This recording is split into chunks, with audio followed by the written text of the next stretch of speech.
कभी कभी डर किसी आवाज, साए या अंधेरे से नहीं बल्कि उस खामोशी से होता है जहां वक्त भी रुक जाता है, जहां सांसें चलती है मगर दिल धड़कना भूल जाता है, जहां लोग होते हैं पर कोई किसी को देख नहीं पाता।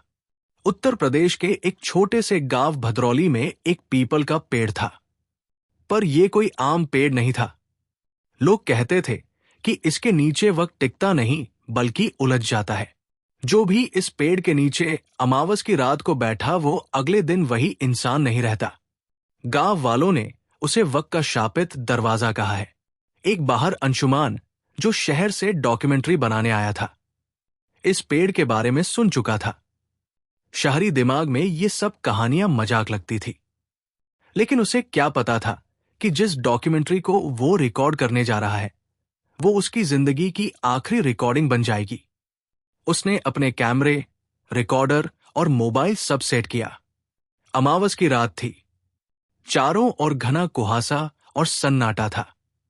सिर्फ एक चीज जिंदा थी, वो पीपल का पेड़। अंशुमान ने पेड़ के नीचे अपना ट्राइपॉड लगाया और जैसे ही उसने पहला वाक्य बोला, ये भदरौली का रहस्यमयी पीपल का पेड़, जिसके बारे में कहा जाता है कि उसी वक्त हवा चलनी बंद हो गई, झींगुर की आवाजें भी गायब हो गई, पेड़ की शाखाएं हिलनी बंद हो गई और फिर कैमरे की स्क्रीन पर कुछ रिकॉर्ड होने लगा। पर वहां कोई नहीं था। कैमरे के सामने अंशुमाना उस ओर, कोई दूसरा साया, सिर्फ एक काला धुंधला ठंडा साया जो धीरे धीरे कैमरे के लेंस पर चढ़ने लगा। अंशुमान चुपचाप खड़ा था, पर उसकी आंखों की पुतलियां कांप रही थी। उसने जो देखा वो उसका दिमाग नहीं समझ पाया, क्योंकि वहां था वो अंशुमान जो पहले से पेड़ के नीचे बैठा था। एक ही इंसान दो बार, और यहीं से कहानी शुरू होती है, जहां वक्त, इंसान और आत्मा तीनों का फर्क मिटने लगता है। अंशुमान की आंखें उस कैमरे की स्क्रीन पर टिकी थी जहां वो खुद को ही देख रहा था, पर जो वो वहां बैठा था उसकी आंखें बंद थी और होठ हिल रहे थे बिना आवाज के। उसने झुककर कैमरा बंद करना चाहा, मगर बटन दबाने पर भी कैमरा बंद नहीं हुआ। उसने घबराकर पीछे देखा और अचानक महसूस किया जैसे उसके पीछे कोई सांस ले रहा हो।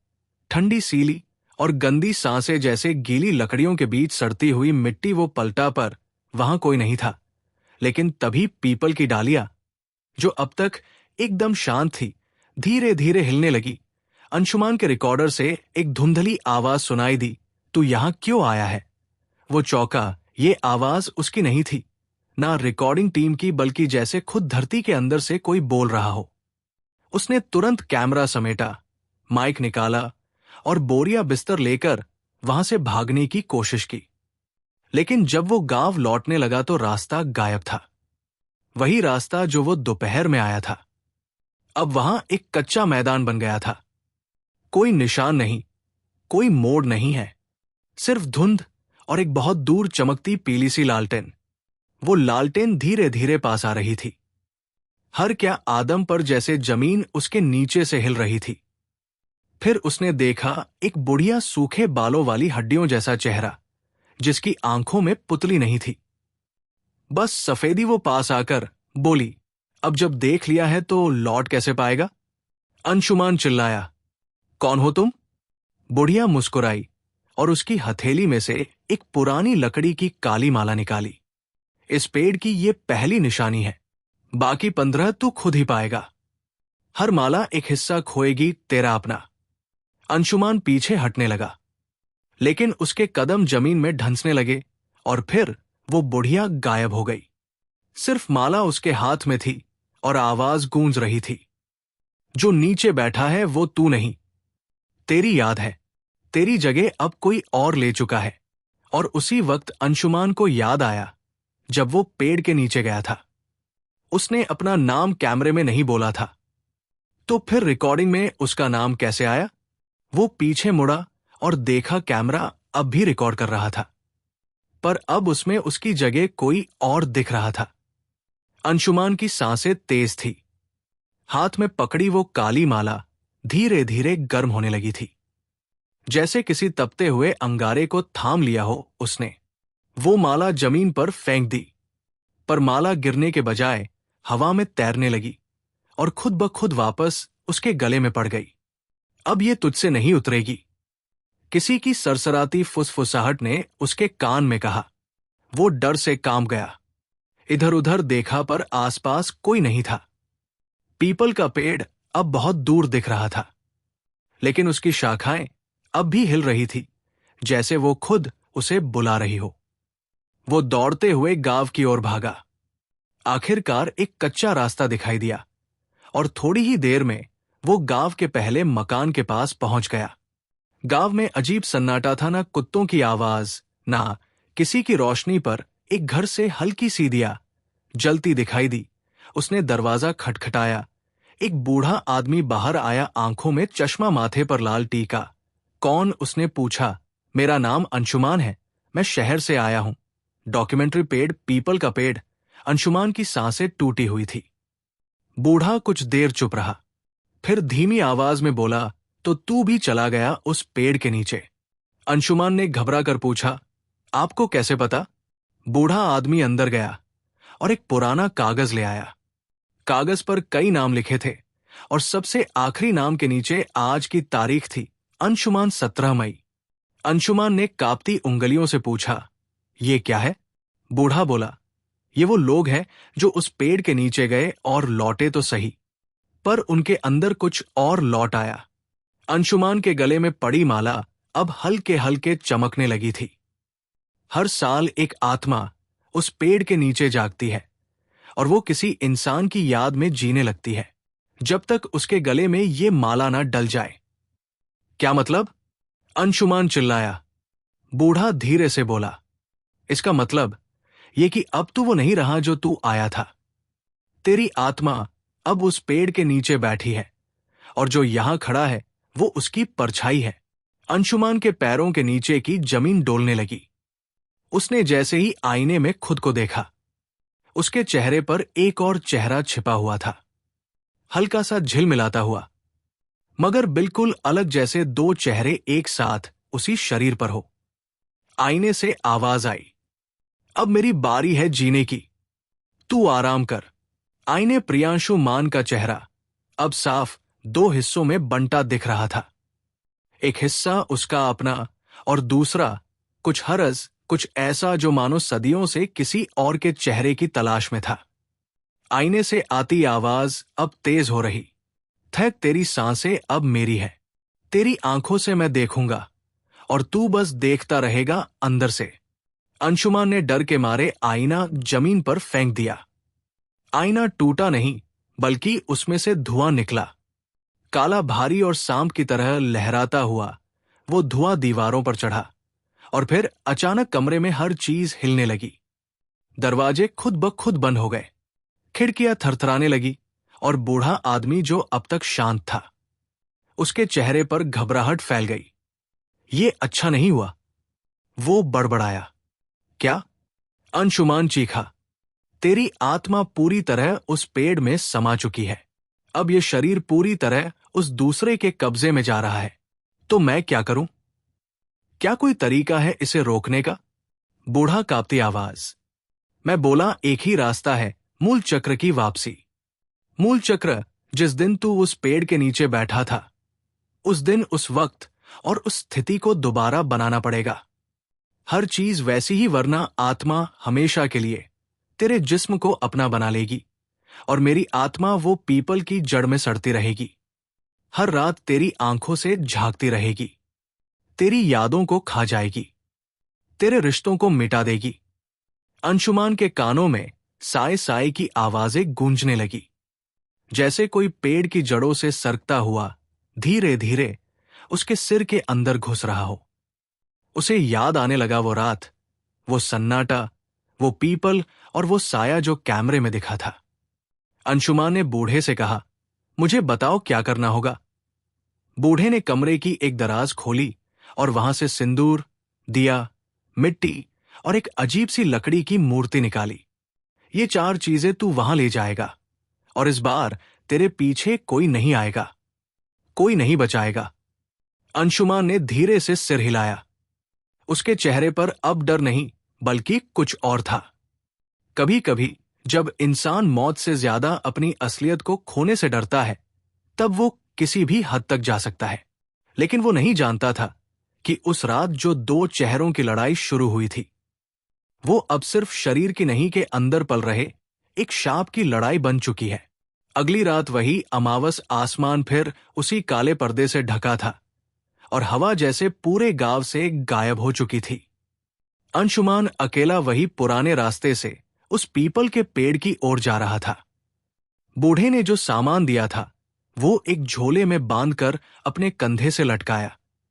हर कदम पर जैसे जमीन उसे नीचे खींच रही थी, लेकिन उसकी आंखों में अब एक ठंडा जुनून था अपना वजूद वापस लेने का।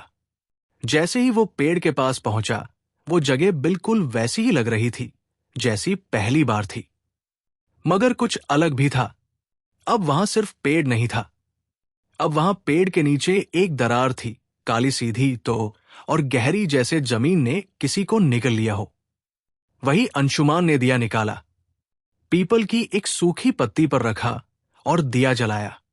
उसने मूर्ति को जमीन पर रखा जो आधी औरत और आधा सांप के रूप में थी। ये किसकी मूर्ति है? उसने बूढ़े से पूछा था। बूढ़ा बोला था, ये वशवंदिनी है, भद्रौली की पुरानी देवी, जिसे कभी गांव वालों ने जला दिया था क्योंकि वह उनके बच्चों को सपने में खा जाती थी। अंशुमान ने आंखें बंद की और वही वक्त दोहराना शुरू किया। यह है भद्रौली का रहस्यमय पीपल का पेड़ जिसके बारे में कहा जाता है। लेकिन उसकी आवाज थरथरा गई क्योंकि उसी पल उस दरार से किसी की उंगलियां बाहर निकली, काली सूखी और हड्डियों से भरी हुई उंगलियां जमीन को नोचने लगी। अंशुमान हिला नहीं। उसने माला को पकड़कर मंत्र दोहराया जो बूढ़े ने बताया था, जड़ तू है, परछाई में वापस कर दे मेरी परछाई। हर मंत्र के साथ दरार और गहरी होती गई और फिर उस दरार से कोई निकला, अंशुमान खुद एकदम वैसा ही, लेकिन आंखें पूरी सफेद, मुंह पर पीपल की छाल जमी हुई और सांसें धुएं जैसी मैं ही असली हूं तू। तो वो है जिसे पीछे छोड़ आया था, मैं आया हूं लेने अपनी जिंदगी वापस। पेड़ की डालियां नीचे झुकने लगी जैसे दोनों को छूना चाहती है। अंशुमान ने माला खींची और उसे सामने वाले अंशुमान की ओर फेंका। जैसे ही माला उसकी छाती से टकराई, जोरदार चीख गूंजी, पेड़ के पत्ते जलने लगे, धरती कांपने लगी और उस अंशुमान की आंखों से सांपों की तरह काला धुआं निकलने लगा। लेकिन तभी वो दूसरा अंशुमान चिल्लाया, तू भूल गया, मैं अब तेरे अंदर भी हूं। और उसी वक्त असली अंशुमान के चेहरे पर दूसरे चेहरे की परछाई वापस उधर आई। अंशुमान ने आंखें खोली और देखा वो अब पेड़ के नीचे बैठा है। कैमरा चालू है, रिकॉर्डर ऑन है और उसकी आवाज 2 बार गूंज रही है, एक बार बाहर से और एक बार उसके अंदर से, बाहर से और एक बार उसके अंदर से। अंशुमान की सांसें तेज थी। पेड़ के नीचे जो दरार निकली थी वो अब और भी गहरी हो चुकी थी। उस काले धुएं में कुछ चल रहा था, कुछ उसके भीतर बूढ़ा आदमी जो पहले शांत और मददगार लग रहा था, अब उसकी आंखों में कुछ अलग था, जैसे वो इस सब का हिस्सा हो। ये पेड़ सिर्फ पेड़ नहीं अंशुमान, बूढ़े ने धीरे कहा, ये एक दरवाजा है, दरवाजा उन आत्माओं का जो इस दुनिया से बाहर नहीं जा पाई। अंशुमान ने कांपती आवाज में पूछा, तो मैं क्या करूं? मुझे इसे रोकना होगा। बूढ़ा हंसा, लेकिन उसकी हंसी में कोई ठंडक नहीं थी। तुम जो देख रहे हो वो शुरुआत है, असली लड़ाई अभी बाकी है। जो पेड़ के नीचे छुपा है वो तुम्हें पूरी तरह निगल जाएगा। अंशुमान ने अपने कैमरे को पकड़ लिया और बोला, मैं सब रिकॉर्ड कर रहा हूं, ये सच सबको पता चलेगा। बूढ़ा सिर हिलाकर बोला, सच सच यहां किसी के काम का नहीं। जैसे ही अंशुमान ने अपने कदम बढ़ाए, दरार से ठंडी हवा निकली, मानो कोई पुरानी आत्मा उसकी ओर बुला रही हो। दरार से निकली ठंडी हवा अंशुमान के गले को घूंघट की तरह कस रही थी। उसने अपने दिल को संभाला और अंदर झांका। अंधेरा ऐसा था जैसे जमीन की गहराई तक जा रहा हो, पर अचानक उसकी नजरें चमकी। दरार के अंदर कहीं गहराई में एक धुंधली रोशनी थी। रोशनी के आसपास धुंध में कोई आकृतियां थी, धुंधले चेहरे, हिलती परछाइयां जो धीरे धीरे जोर से फुसफुसाने लगी। तुम हमारे बीच हो, तुम अब हमारी दुनिया में फंस गए हो। अंशुमान ने अपने कैमरे की चमक को उस दिशा में मोड़ा। कैमरे की रोशनी में वो सब कुछ कैद हो रहा था, लेकिन जैसे ही उसने दरार के अंदर और गहराई में कदम रखा, सारा वातावरण अचानक भारी भारी हो गया। पत्तियां सरसराने लगी, पेड़ की शाखाएं झंझनाने लगी और जमीन की गर्जना जैसे एक प्राचीन आवाज बुला रही हो। ये पेड़ तुम्हें खींच रहा है, बूढ़े की आवाज उसके कानों में गूंजी, और तुम जितना लड़ोगे उतना ये तुम्हें नीचे खींचेगा। अंशुमान ने डांटा, मैं हार नहीं मानूंगा। और उसी वक्त दरार से एक ठंडी काली छाया निकली जो सीधे उसके ऊपर लिपट गई। अंशुमान पर लिपटी वो काली छाया जैसे जिंदा हो गई हो। उसकी ठंडी उंगलियां उसके शरीर को निचोड़ रही थी और उसकी सांसें तेज हो गई, पर उसके मन में एक आग सी जल रही थी। वो हार नहीं मान सकता था। उसने धीरे धीरे अपनी जेब से वो माला निकाली जो बूढ़े ने दी थी। माला की माला पर बने छोटे छोटे मंत्रों को उसने जोर से दोहराना शुरू किया। त्र्यंबकम यजामहे सुगंधिम पुष्टिवर्धनम मंत्रों के साथ काली छाया थोड़ा थोड़ा सिकुड़ने लगी, जैसे उसकी पकड़ कमजोर पड़ रही हो। अचानक उस छाया ने एक भयानक चीख निकाली जो पूरे जंगल में गूंज उठी, और तभी दरार के बाहर से तेज हवा आई, जिसके साथ पेड़ की शाखाएं जोर जोर से हिलने लगी और पत्ते झड़ने लगे। अंशुमान ने माला और जोर से पकड़ ली और अंतिम मंत्र उच्चारित किया। मृत्युंजय मंत्र छाया पूरी तरह गायब हो गई। अंशुमान ने सांस ली और अपने चारों ओर देखा। दरार अब पहले जैसी नहीं थी। धीरे धीरे वो बंद हो रही थी, लेकिन उसकी आंखों में एक डर था, क्योंकि उसे पता था ये खत्म नहीं हुआ। वो पेड़ के अंदर अभी भी कुछ और था, कुछ बहुत गहरा और खतरनाक। दरार बंद होने के बाद भी अंशुमान के दिल में एक अजीब सी बेचैनी थी। उसके मन में बार बार वही पुरानी आवाज गूंज रही थी, तुम हमारे बीच हो। अगली सुबह जब वो गांव के बुजुर्गों से मिला तो उन्होंने एक पुरानी कहानी सुनाई। ये पेड़ उस आत्मा का घर है जिसने कभी बड़ी अधर्म की कृत की थी, जिसने मसान घाट की शांति भंग की थी। बुजुर्ग ने बताया कि वो आत्मा अपने साथ एक श्राप लेकर आई थी, जो पीपल के पेड़ के साथ जुड़ा हुआ है।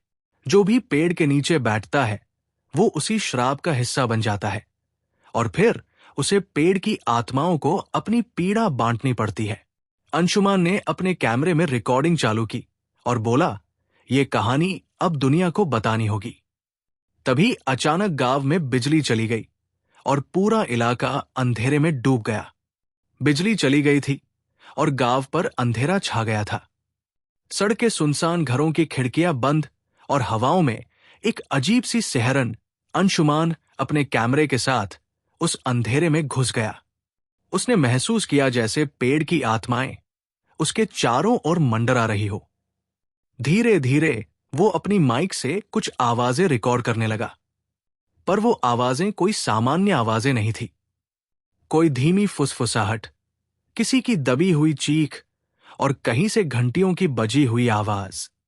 फिर अचानक उसने देखा एक धुंधली परछाई पेड़ के पीछे से निकल रही है, धीरे धीरे बढ़ रही, बड़ी होती जा रही। अंशुमान ने तेजी से पीछे हटना चाहा, पर पेड़ की शाखाएं जैसे जकड़ने लगी। अंशुमान ने देखा कि पेड़ की शाखाएं उसकी बाजू पकड़ रही है, जैसे उसे अंदर खींचना चाहती हो।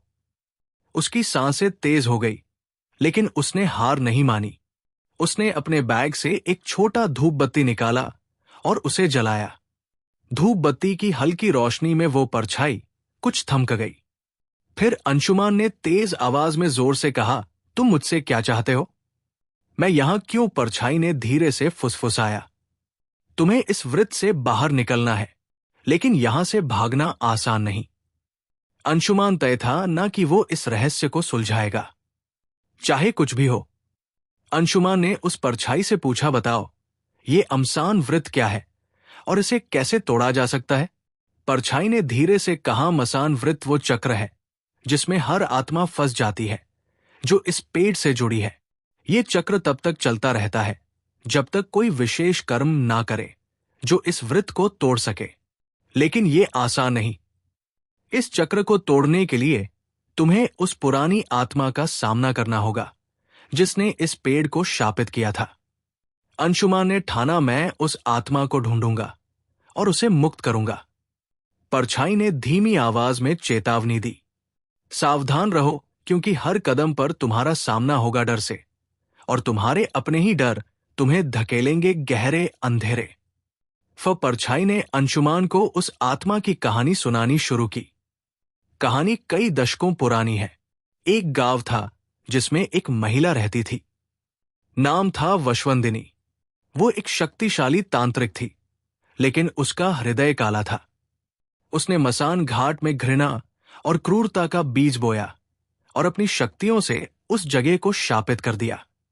उसने अपने गुस्से और काले जादू से उन लोगों की आत्माएं फंसा दी जो उसके विरोध में खड़े हुए, और ये आत्माएं आज भी पेड़ के नीचे बंद है। अंशुमान ने कांपते हुए पूछा, तो क्या वही आत्मा अब मुझे रोक रही है? परछाई ने धीरे से हाँ कहा, हाँ, और तुम्हें उसकी शक्ति को पहचान कर उसे पार करना होगा। अंशुमान ने गहरी सांस ली और कहा, मैं इस श्राप को खत्म करूंगा, चाहे जो भी हो। रात के घने अंधेरे में अंशुमान उस पुराने मसान घाट के पास खड़ा था जहां वशवंदिनी की आत्मा के बारे में कहा जाता था कि वो सबसे ज्यादा सक्रिय होती है। पेड़ की छाया बड़ी और डरावनी लग रही थी, मानो कोई प्राचीन शत्रु उसकी प्रतीक्षा कर रहा हो। अंशुमान ने अपनी हिम्मत जुटाई और जोर से कहा, वशवंदिनी, मैं तुम्हें मुक्त करने आया हूं। तुम्हारा श्राप खत्म होगा। हवा तेज हुई और पेड़ की शाखाएं बुरी तरह हिलने लगी। अचानक एक ठंडी और काली परछाई सामने आई। वो थी वशवंदिनी। अपनी काली चादर ओढ़े और उसकी आंखें लाल चमक रही थी। वशवंदिनी ने ठंडी आवाज में कहा, तुम्हें क्या लगता है कि तुम मुझसे जीत सकते हो इंसान? मैं इस वृत्त की रानी हूं और यहां से कोई भी नहीं बचा। अंशुमान ने अपने माला को कसकर पकड़ लिया और बोला, तुम्हारा वक्त खत्म हो चुका है। रात का अंधेरा गहरा था और मसान घाट के पेड़ की छाया जमीन पर डरावनी लहरें बना रही थी। अंशुमान खड़ा था, अपने माला को कसकर पकड़े हुए। सामने खड़ी वशवंदिनी की लाल चमकती आंखों को घूरते हुए वशवंदिनी ने ठंडी करारी आवाज में कहा, तुम सोचते हो कि तुम मेरी शक्ति को मात दे सकते हो? ये वृत्त मैं ही चलाती हूं। तुम्हारे जैसे इंसान इस पेड़ की छाया से बाहर नहीं निकल पाते। अंशुमान ने गहरी सांस ली और धीरे धीरे मंत्र पढ़ना शुरू किया। एव त्र्यंबकम यजामहे सुगंधिम पुष्टिवर्धनम। मंत्रों की आवाज पेड़ की शाखाओं से टकरा रही थी और एक अजीब सी गूंज पूरे मसान घाट में फैल रही थी। वशवंदिनी ने अपना रूप बदला। उसकी हड्डियां चरमराने लगी और उसके शरीर से काले धुएं के बादल निकलने लगे। तुम्हें पता होना चाहिए कि ये लड़ाई आसान नहीं होगी। अंशुमान भी नहीं था डरपोक। उसने अपने कैमरे को चालू किया और बोला, ये सच सबके सामने आएगा, चाहे कुछ भी हो जाए। और फिर एक तेज हवा चली। पेड़ की छाया और गहरी हो गई और दोनों के बीच आखिरी लड़ाई शुरू हुई। अंधेरा चारों ओर गिर गया था और मसान घाट में घने पेड़ों की शाखाएं जैसे जंजीरों की तरह लिपट गई। वशवंदिनी का स्वर भयंकर हो गया, तुम्हें नहीं पता कि मैं कौन हूं। मैं उस दर्द की आत्मा हूं जिसने इस गांव को तबाह किया। अंशुमान ने धीमी लेकिन दृढ़ आवाज में कहा, तो बताओ तुम्हारा दर्द क्या था? क्या तुम्हें कोई माफी दे सकता है? वशवंदिनी की आंखों में एक चमक आई और उसकी कहानी सामने आई। जैसे कोई पुरानी तस्वीर में वशवंदिनी थी, एक शक्तिशाली महिला, लेकिन मेरा गांव मुझे बाहर कर दिया। मेरे प्यार को ठुकराया गया और मेरे साथ अन्याय हुआ। इस क्रोध और दर्द ने मुझे इस काले जादू की ओर धकेला और मैंने अपनी आत्मा को शापित कर दिया। अंशुमान ने धीरे से कहा, तुम्हारा दर्द समझ आता है। पर यह श्राप खत्म होना चाहिए। तुम्हें मुक्त होना होगा। वशवंदिनी ने उसकी बात सुनी और कुछ नरम हुई। क्या तुम सच में मेरी आत्मा को शांति दे पाओगे? मैं कोशिश करूंगा, अंशुमान ने कहा। अंशुमान ने गांव के बुजुर्गों से संपर्क किया, जिन्होंने उसे एक प्राचीन विधि के बारे में बताया। एक ऐसी विधि जो मसान व्रत को तोड़ सकती थी, पर उसके लिए एक बड़ा बलिदान देना होता था। यह विधि सिर्फ तभी सफल होगी जब कोई अपने सबसे बड़े डर को छोड़कर अपने दिल से सच्चा त्याग दिखाएगा। बुजुर्ग ने गंभीर स्वर में कहा। अंशुमान ने सोचा, क्या वो तैयार था? क्या वो अपनी जान, अपना सब कुछ खतरे में डाल सकता था ताकि उस काले श्राप को खत्म किया जा सके? उसने फैसला किया, मैं तैयार हूं। अगली रात पेड़ के नीचे अंशुमान ने विधि के अनुसार अपनी तैयारी शुरू की। माला मंत्र और अपनी पूरी हिम्मत। रात का अंधेरा और भी घना हो गया था और पेड़ की छाया जैसे जीवंत हो उठी हो। अंशुमान ने अपने आप को तैयार किया और वो प्राचीन मंत्रों को उच्चारित करने लगा। लेकिन तभी पेड़ की जड़ें जमीन से उठने लगी और उसकी शाखाएं मानो जंजीरों की तरह उसे पकड़ने लगी। भयावह चीखें चारों ओर गूंजने लगी। ये वो अंतिम परीक्षा थी जो अंशुमान को डर और विश्वास दोनों से परख रही थी। उसने अपनी आंखें बंद की और दिल में दृढ़ निश्चय किया, मैं हार नहीं मानूंगा। मन की आंतरिक लड़ाई शुरू हुई। डर ने उसके दिमाग में कई सवाल फेंके। क्या मैं सफल हो पाऊंगा? क्या ये श्राप सचमुच खत्म हो सकेगा? पर उसकी हिम्मत ने उसे आगे बढ़ाया और धीरे धीरे पेड़ की पकड़ कमजोर पड़ने लगी।